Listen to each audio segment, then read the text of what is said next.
Rachid, ça représente quoi de se retrouver là? Vous allez disputer ce Final Four de l'Euroleague. Si on en avait parlé il y a plusieurs mois, vous nous auriez dit vous êtes fous. Ou non, vous y croyez dès le début? Croire dès le début, peut-être pas, mais c'est vrai que je trouve que la physionomie de notre saison régulière en Euroleague nous permet d'être légitime aujourd'hui à cette participation en Final Four.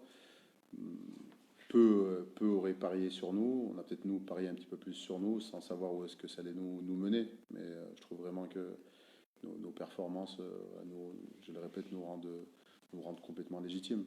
Performance en Euroleague, mais la, la régularité dont on a fait preuve aussi en Ligue féminine, ce qui nous a permis aussi de réussir en Euroleague en est aussi un témoin. Caroline, comment tu vis les choses? Parce que dans une carrière de joueuse, c'est juste un truc complètement dingue de participer à ce type de moment. Bah oui, c'est sûr, je pense que déjà, ça arrive à peu de joueuses tout simplement. Donc oui, c'est une grande chance. Après, je pense que je suis d'accord avec Rachid. Si on avait commencé la saison, vous avez dit, bon alors, objectif final fort, on aurait dit, oh là, doucement, on se calme. Déjà, on va découvrir un peu ce que c'est l'Euroleague.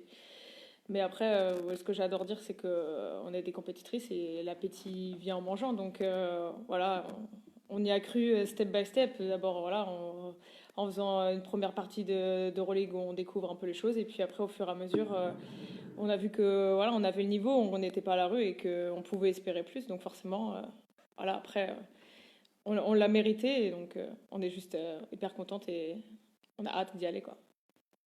Comment vous vous sentez? Est-ce que tout le monde est en forme physiquement déjà avant de se présenter à l'Espagne? Ouais, tout le monde est en forme. Là, on a fait un premier entraînement depuis Saint-Amand. On a été très intense. On a fait un très très bon entraînement, je pense. Donc, ouais, tout le monde est en forme. Et voilà, tout le monde je pense, commence à sentir que ça arrive. Donc, forcément, on a hâte et on est prête et on est focus, quoi. Je rejoins Caro sur la qualité de l'entraînement de ce matin, où on aurait pu imaginer que tout le monde soit un peu dans la protection pour éviter de se blesser. Et du coup, j'ai trouvé un entraînement complètement à l'opposé, c'est-à-dire que dans l'engagement total, une grosse intensité, et ça prouve que voilà, les filles sont motivées et savent comment se préparer à ce type d'événement, parce qu'il y a bien quelque part, il ne va pas falloir qu'on se trompe, c'est surtout dans l'intensité. Donc voilà, je trouve que le match contre Saint-Amand nous a permis aussi de réguler les temps de jeu, d'éviter d'impacter tout le monde. Et je pense que voilà, le groupe est prêt, même s'il y a un long voyage, bien entendu. Il y a encore quelques jours, il y a encore quelques entraînements. Mais globalement, si le mental fait une grosse partie du travail, j'ai l'impression qu'elles sont prêtes mentalement. Ce statut, c'est quoi? C'est un statut de petit poussé? Vous y allez sans aucune pression? Non, honnêtement, et je pense que c'est Caro et l'équipe pourra donner la même réponse, c'est que moi je serais déçu, frustré de ne pas revenir avec un résultat de ce Final Four, parce que autant on a démarré la compétition, on est toujours le petit poussé, bien entendu, si on se compare aux puissances économiques, en tout cas, que sont Mersin, Prague et Fenerbahçe, la probabilité de gagner face à ces équipes est très faible. Par contre, ce qu'on a construit sur l'ensemble de la saison fait qu'aujourd'hui, on peut jouer n'importe qui les yeux dans les yeux, et qu'on peut aller chercher une médaille, ça c'est certain. Donc l'esprit un peu compétiteur m'amène à dire que voilà, je serais très déçu si, même s'il va falloir rebondir très vite, si ça devait arriver. Mais on n'en est pas à savoir si ça va arriver ou pas encore pour l'instant. Mais plus que la médaille, vous voulez le titre? Bon, de toute façon, je veux dire, ce type de compétition, il n'y a pas autre chose à jouer. Je veux dire, il y a 4 équipes. On sait que sur un week-end, tout est possible. Peut-être que oui, la réalité, que c'est si on joue 10 fois le Fener, on peut peut-être perdre 9 fois. Mais là, on va les jouer qu'une fois. Et la réalité, ça sera celle du terrain. J'espère en tout cas, ou merci en finale. Donc, ouais, moi, je serais déçu. Alors après, c'est comment tu interprètes, ce que ça génère derrière. Mais pour l'instant, on n'en est pas là. Voilà, on va essayer de faire continuer à faire ce qu'on fait depuis le début, c'est-à-dire vivre les moments présents les uns après les autres, et voir justement où est-ce qu'on peut aller.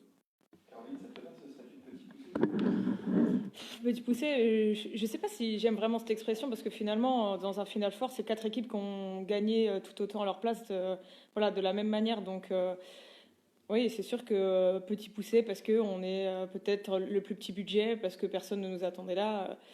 Mais voilà, après, nous on y croit. L'objectif, c'est bien sûr le titre, ramener la plus belle chose possible. Et donc, ouais, si nous on n'y croit pas, personne va y croire à notre place. Je pense même pas vous. Donc, voilà, nous on est. Ouais, il n'y a pas de petit poussé. En tout cas, on peut pas y aller. Ça, c'est une expression de Rachid la semaine dernière, mais on ne peut pas y aller en victime. On n'ira pas en victime et on va y aller pour aller chercher la plus belle chose possible. Et vous avez déjà battu 2 équipes qui sont Final Four. Oui, ouais, c'est sûr. Ils sont déjà battus aussi. Ouais, voilà. Ouais. Oui, c'est sûr qu'on est déjà battu. En plus, Mersin, on a été les battre à Mersin. Prague, c'était ici, bon, dans des circonstances, voilà, il y avait des blessés, etc. Après, en Final Four, tous les compteurs sont remis à zéro, puisque Prague ne sera ni à l'extérieur ni à domicile. On ne sera ni à l'extérieur ni à domicile. Voilà. Donc, tous les compteurs seront remis à zéro et ça sera 40 minutes. 40 minutes où tout se jouera à ce moment-là. Donc, voilà. On verra une fois qu'on sera là-bas, mais ouais, il n'y a pas de statut ou quoi, on a tous gagné notre place pour y aller, quoi. Alors justement, sur cette question du statut, c'est quand même un résultat qui montre que le club a progressé énormément. Comment est-ce que vous expliquez cette Ça, c'est progression? une question pour toi, ça. T'es là depuis plus longtemps. Bah, déjà, on jouit d'avoir conservé pas mal de nos joueuses. Je pense que ça permet de ne pas partir sur la même ligne de départ, systématiquement en tout cas. Ce qui est le cas quand on renouvelle fortement un effectif. Aujourd'hui, on a conservé un noyau de joueuses, donc forcément les connexions sont renforcées, elles se connaissent mieux, elles identifient mieux leur qualité, mais aussi leurs points améliorés. Donc tout ça fait que, voilà, je parlais du championnat de France aussi qui nous permet de bien préparer finalement cette Euroleague tout au long de la saison, mais aussi ce Final Four. Je pense que on parle pas de statut, mais le côté un peu outsider nous permet peut-être de jouer les matchs avec moins de pression. Quand je vois Final Four jouer contre Prague, je manque de respect à personne et surtout pas à mon équipe. Mais Prague est peut-être considéré comme le favori. Mersin l'organise, donc grosse pression en termes d'enjeu quand on organise un Final Four. Et le Fenerbahçe, c'est écrit sur leur contrat de travail qu'il faut qu'elle gagne l'Euroleague. Donc forcément, nous, on arrive peut-être voilà, en outsider et peut-être que ça peut nous permettre peut-être de déjouer les pronostics, justement. Puis ouais, moi, je me qualifie un petit peu comme un bâtisseur. Le travail effectué par les joueuses, par le staff depuis maintenant quelques temps, on en récolte un petit peu les fruits aujourd'hui. Voilà, on a fait grandir des joueuses, le club a grandi aussi avec ses joueuses. Caro nous a rejoint il y a quelques années, Janelle, voilà, toute partie de ces joueuses qui ont fait grandir le club et qui elles aussi ont grandi. Et voilà, aujourd'hui, elles sont à des niveaux de performance qui nous permettent justement de pouvoir atteindre ce genre de tournoi. C'est intéressant, vous vous considérez comme un bâtisseur. Il y a quelques années, c'était en équipe de France que vous étiez, que vous deviez peut-être poursuivre. Finalement, vous avez rebondi avec la Belgique, vous avez rebondi ici. Comment est-ce que vous qualifieriez votre parcours depuis? Est-ce qu'il y a une forme de revanche par rapport à cet épisode? Ou est-ce que, au contraire, c'est autre chose, c'est un rebond? Non, bah, un rebond, quoi. Poursuivre, il n'y a jamais été question que je devienne sélectionneur de l'équipe de France. Il y avait une volonté, en effet, de rester dans le staff, de ma part en tout cas. Et puis après, ma carrière, je la dois à des portes qui se sont ouvertes. J'ai jamais vraiment voilà, cassé de moi une porte. Donc j'ai toujours saisi les opportunités du début jusqu'à aujourd'hui, comme celle d'être sélectionneur de l'équipe nationale belge.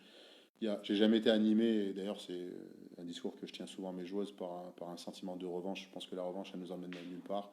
Par contre, de l'ambition, voilà, moi j'aime grandir, j'aime être demain une meilleure version de moi-même. Donc voilà, j'ai juste suivi un petit peu le courant des choses pour être là aujourd'hui. Après, bien entendu, mais comme les joueuses, hein, je veux dire, on le doit à notre travail, à la sueur de notre front, au fait de se retrousser les manches aussi. Parce que si en effet il y a des opportunités, il faut aussi voilà, aller un petit peu des fois vers ces opportunités-là. L'expérience forcément, les résultats. Ouais, je pense que on est finalement tous un petit peu connectés et liés à tout ça. Ce qui se passe aujourd'hui pour les joueuses, ce qui se passe aujourd'hui pour le staff, comme ce qui se passe pour le club. Mais en aucun cas vraiment de la revanche, si ce n'est d'être voilà, chaque jour une meilleure personne, un meilleur coach, avec de la remise en cause. Bien entendu qu'aujourd'hui, on peut essayer de valider des méthodes en se disant que bah, ça permet de gagner. Ça a été le cas avec les Cats de la Belgique, c'est le cas aujourd'hui avec Villeneuve d'Ascq. Mais peut-être qu'un jour, il va falloir remettre tout ça en cause et j'espère que je serai en capacité de pouvoir le faire pour continuer à progresser et faire progresser les gens qui sont autour de moi. Déjà sur le quart de finale, je me rappelle de Christophe qui disait les filles là, on part en opération commando. Vous êtes dans votre bulle. Là, c'est un peu à nouveau ce qui va se passer. Ça se vit comment cette bulle? C'est quoi cette bulle? Quand vous êtes contre vous, qu'est-ce qui se passe dans cette bulle? Je pense que cette bulle, comme l'a qualifié Christophe, c'est vraiment nous. C'est-à-dire que les gens qui travaillent avec nous au quotidien, le staff, je compte même le staff élargi avec qui on... Vraiment, en fait, c'est essayer de retrouver notre concentration et tout ce qu'on met en place aujourd'hui à domicile pour performer, de l'avoir aussi à l'extérieur. Donc, forcément, on est plus à l'aise à domicile parce que c'est chez nous et que c'est plus facile et voilà, on a nos habitudes. Et alors, quand on va à l'extérieur, quand on y va, voilà, comme ça, en mode commando, c'est essayer de retrouver le maximum de facteurs qu'on a à la maison pour être aussi efficace et performante. Et voilà, il y a ces facteurs de concentration, C'est quoi, par exemple? C'est difficile à définir et vraiment expliquer ce que c'est, mais ouais, je peux parler de concentration, c'est essayer d'avoir ce focus-là. Quand on est à l'entraînement à l'extérieur, par exemple, c'est vraiment essayer de rester sur les bases qu'on fait à l'entraînement à domicile, mais sans avoir en fait vraiment de phénomènes extérieurs, de faits extérieurs qui viennent nous déconcentrer. Aujourd'hui, c'est difficile à t'expliquer parce que c'est vraiment quelque chose qu'on ressent et de la manière dont on le vit. Voilà, on sent qu'on est à l'aise, qu'on est entre nous et qu'on fait confiance aux gens avec qui on est, par exemple. Il n'y a pas de gens extérieurs qui viennent où, voilà, que ce soit, je sais pas, des fois on peut avoir des accompagnants avec nous qui sont extérieurs et voilà, on veut absolument que rester vraiment entre nous et vraiment se focus et on a une confiance en toutes les personnes qui nous entourent vraiment pleine pour être le plus performante possible, simplement. Voilà. Et avoir un nombre de jours de préparation élargi par rapport aux deux déplacements que vous avez fait en Hongrie. Le deuxième, vous avez beaucoup plus de temps là-bas sur place. Ouais, on a eu 24 heures de plus. Ouais. En fait, c'est surtout que là, le déplacement avait été un petit peu galère, comme là à Mersin. On prend 24 heures de plus. En fait, on a l'habitude d'arriver la veille du match. Là, on arrive 24 heures avant avec un déplacement qui est un peu plus galère. En général, on s'entraîne en arrivant le soir en fait du voyage. Donc là, ça nous permet d'avoir une vraie nuit de sommeil. Parce que des fois, on part à 6 heures du matin, des choses comme ça, ou 3 heures. Et on a une vraie nuit de sommeil pour avoir un vrai entraînement qui est qualitatif. Comme ça nous permet de mettre ce qu'on veut en place et de repartir sur des vraies bases, alors que des fois quand on fait un entraînement, on a voyagé le jour même, l'entraînement, la qualité de l'entraînement elle est un peu différente, donc voilà, ça nous permet d'être plus à l'aise et plus efficace. C'est un des éléments qui a été déterminant dans la qualif, ça? Oui, possiblement un des éléments, oui, je pense qu'il y a eu plein d'éléments qui ont été déterminants, mais oui, celui-là, je pense que oui, il a été vraiment clair. Rachid, on parle de ces 3 autres formations qui sont des mastodontes. Est-ce que tu peux, je sais pas, nous expliquer qu'est-ce qui est différent entre vous et eux, alors financièrement, en termes d'effectifs, qu'est-ce qui fait qu'il y a, je sais pas si on peut dire un gouffre ou un fossé entre vous et ces 3-là? Alors la Ligue, vous les avez déjà battus 2 fois, mais qu'est-ce qui est différent avec ces 3 équipes? Qu'est-ce qu'elles ont? La première chose qui me vient à l'esprit, c'est déjà l'expérience. On parle déjà des 3 autres équipes qui participent au Final Four, qui étaient aussi dans le top 4, donc au Final Four la saison dernière, qui l'étaient certainement aussi l'année d'avant. Voilà, en tout cas, quand on regarde sur cette dernière décennie, Prague, Fener au moins, peut-être Mersin un peu moins, mais font partie à chaque fois des tops équipes européennes. Après, quand on regarde les roosters, forcément, il y a beaucoup de joueuses WNBA dans leurs équipes, ce qu'on a un petit peu moins nous ici, pour différentes raisons, bien entendu économiques, mais aussi par télescopage de calendrier. puis, ouais, c'est des équipes qui ont une plus grande histoire autour de l'Euroleague aujourd'hui, qui des fois font même un peu abstraction de ce qui peut se passer en championnat et font un all-in sur l'Euroleague. Et de toute façon, on le voit aussi dans les roosters. Genre, on regarde le Fenerbahçe jouer en championnat et quand on regarde l'équipe en Euroleague, c'est deux équipes différentes. Il y a une équipe A et une équipe B. Il y a une équipe A pour l'Euroleague et une équipe B pour... Aujourd'hui, c'est des choses en France qui n'existent pas. Mersin, c'est un peu le cas. Prague, un peu moins. Donc, gouffre financier, bien entendu. Les roosters, l'histoire, ouais, puis peut-être même les enjeux en interne autour de cette compétition qui sont différents, j'allais dire, en France. Nous, on sait que notre gagne-pain, c'est le championnat. L'Euroleague, l'Eurocup, c'est des bonus pour nous. Nous, on en fait moins un bonus aujourd'hui parce que, je le répète, on a construit cette histoire-là aujourd'hui. Voilà, il y a plusieurs choses. Mais je disais ça encore aux filles ce matin. Je pense que Prague nous respecte. Je pense que Mersin nous respecte. Je pense que Fener nous respecte. Je pense qu'aujourd'hui, on est un peu la surprise de la FIBA. On le voit bien. On voit bien sur les attributions de créneaux d'entraînement que c'est d'abord les autres et après nous. Donc, mais à nous de faire déjouer les pronostics. Voilà. Mais je pense qu'on a gagné le respect de Prague qu'on a déjà battu, de Mersin qu'on a déjà battu, et en l'occurrence chez elle. Voilà. J'espère que... je pense qu'ils ont peut-être 2 joueuses pour l'ensemble de notre masse salariale. Tu vois. Voilà. Donc forcément, je veux dire, c'est dans... Tu vois ça dans n'importe quel... Dans tous les sports. Je veux dire, je pense que c'est peut-être plus facile de gagner avec Mbappé qu'avec un autre, je sais pas, mais je connais pas assez le foot pour le garantir. Mais il y a des noms, il y a des gens qui le sont pour. Mais je pense qu'aujourd'hui, la force de mon équipe, c'est que, excusez-moi le terme, mais elles s'en branlent de ça, quoi. Je veux dire, quand on parle de bulle, quand on parle de mode commando, c'est après le match 2, ici, quand on gagne, c'est déjà la mouvance dans le vestiaire, c'est on va faire le match 3 en mode commando. On n'a pas attendu que les dirigeants ou quoi que ce soit, c'est dans le vestiaire que ça sort en disant ouais, nous on y va parce qu'elles sont convaincues, elles sont déterminées qu'on peut le faire, qu'on peut se qualifier, parce qu'elles ne veulent pas de distraction. Voilà, on y va, on veut être focus, même à moi des fois c'est Rachid, arrête de te prendre la tête avec l'adversaire, c'est concentre-toi juste sur nous, quoi. Et on a les moyens de le faire, et c'est en se concentrant 200% sur nous qu'on va le faire, et pas spécialement en parlant de l'adversaire. Donc, te parler de l'adversaire, bon, vous les connaissez toutes, les Collier, les Messman, les McBride, les Anderson, les Cooper, tout ce que vous voulez, quoi, les Ayayi, les Condé, les McBegor, je peux vous en sortir. Mais nous, on y va plus pour montrer du Herriot, du Zelous et compagnie.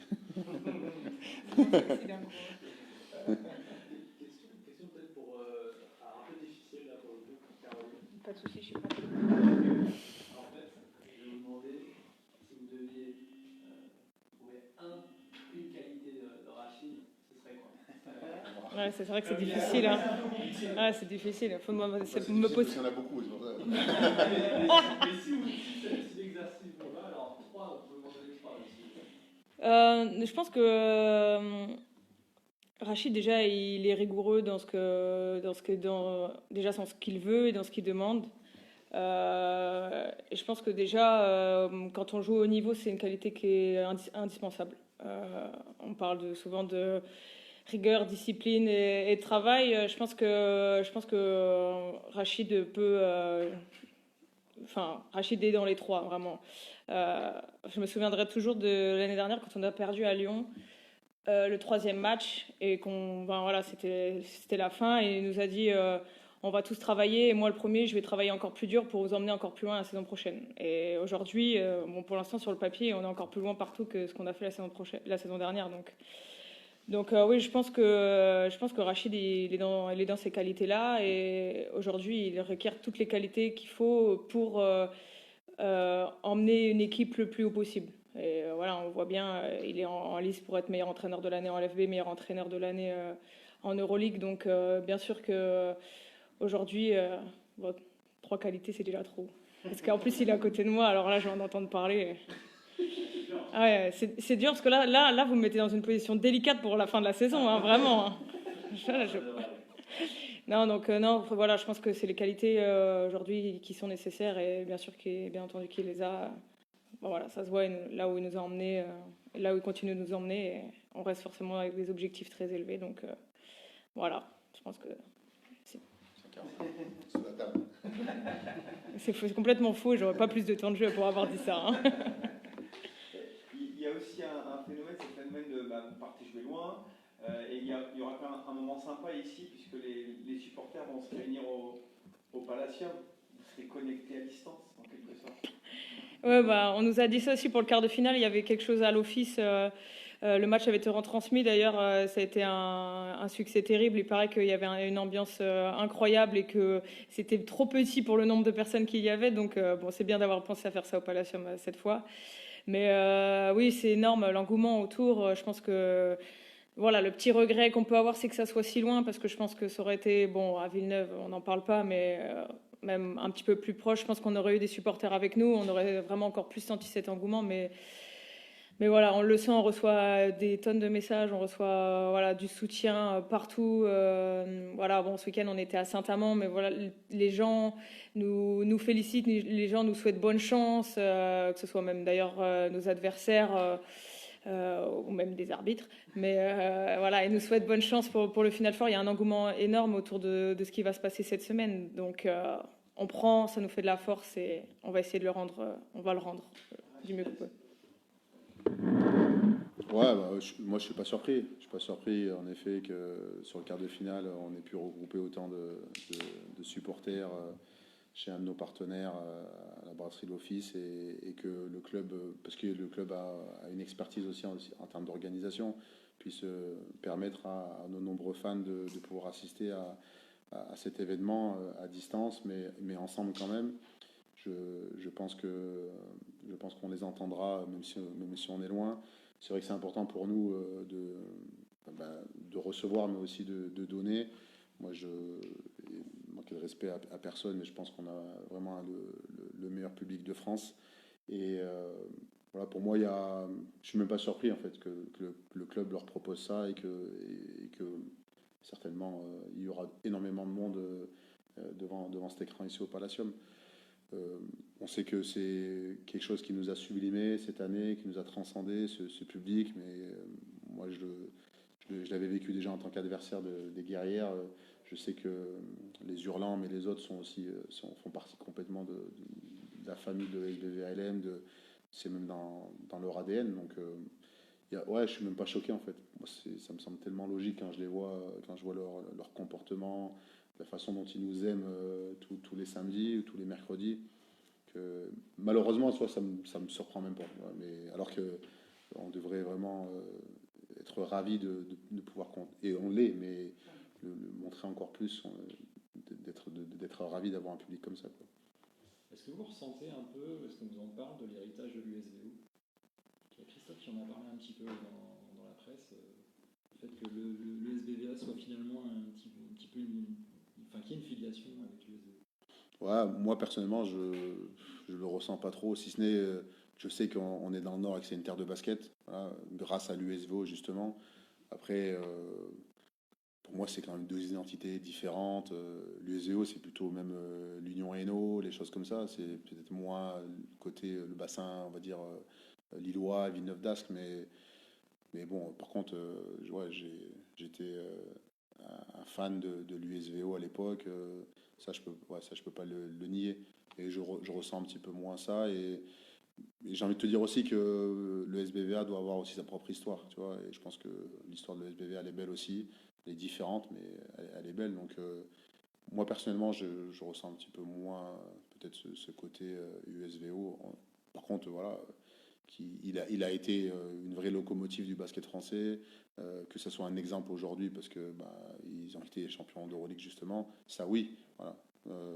Après, on a quelques supporters, parce qu'on en parlait juste avant, qui eux faisaient partie de ces supporters. Bon, ils sont un peu âgés maintenant aujourd'hui, mais de l'USVO et qui se retrouvent un petit peu dans cette ferveur de Villeneuve d'Ascq aujourd'hui. Donc ça, c'est plaisant. Donc si on peut à la fin avoir la même un peu trajectoire, mais exister encore aujourd'hui, ça serait top pour nous. Peut-être une question concernant Kennedy